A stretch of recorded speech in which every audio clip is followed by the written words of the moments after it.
কঠিন শাস্তি আর্জেন্টিনার গোলরক্ষক এমিলিয়ানো মার্তিনেজের থাপ্পড় খাওয়া সেই ক্যামেরাম্যান এবার লাইভে এসে দিলেন কঠিন বার্তা।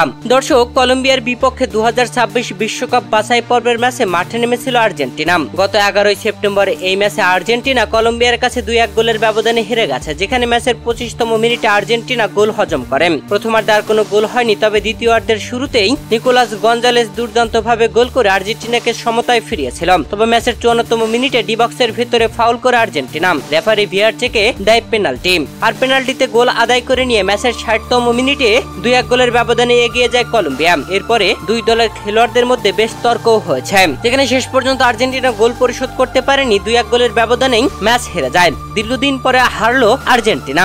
গ্যালারিতে কলম্বিয়ান ভক্তরা রীতিমতো উল্লাস করছিল। হয়তো এসব দেখে নিজের মন মেজাজ ঠিক রাখতে পারেননি আর্জেন্টিনার গোলরক্ষক এমিলিয়ানো মার্তিনেজ। এ সময় খেলা শেষে যখন মাঠ থেকে উঠে যাচ্ছিল আর্জেন্টাইনরা, এ সময় ক্যামেরাম্যান এমিলিয়ানো মার্তিনেজের কাছে আসতেই ক্যামেরাম্যানকে থাপ্পড় মেরে বসেন এমিলিয়ানো মার্তিনেজ। বিতর্কিত আচরণে ক্ষুব্ধ কলম্বিয়া, যেখানে ক্যামেরাম্যানটি হলো কলম্বিয়ার, আর সেই ক্যামেরাম্যানকে থাপ্পড় মারায় কলম্বিয়া ফিফার কাছে দেয় নালিশ। একটি লিখিত চিঠিও পাঠায় ফিফাকে। তবে এমিলিয়ানো মার্তিনেজের কাছে থাপ্পড় খাওয়া সেই ক্যামেরাম্যান লাইভে এসে কথা বলেছেন। লাইভে এসে তিনি বলেন, আমি আমার ক্যামেরা চালানোর কাজ করছিলাম, আমি তার সাথে ফুটবলও খেলছিলাম না, এতে আমার খুব রাগ হয়েছিল, কিন্তু আমি তাকে কিছু বলিনি। আমি আপনাকে বলতে চেয়েছিলাম যে শান্ত হও। দর্শক, ফিফা বিষয়টি তদন্ত করছে। হয়তো এমিলিয়ানো মার্তিনেজকে 2-1 ম্যাচের জন্য নিষিদ্ধ করা হতে পারে।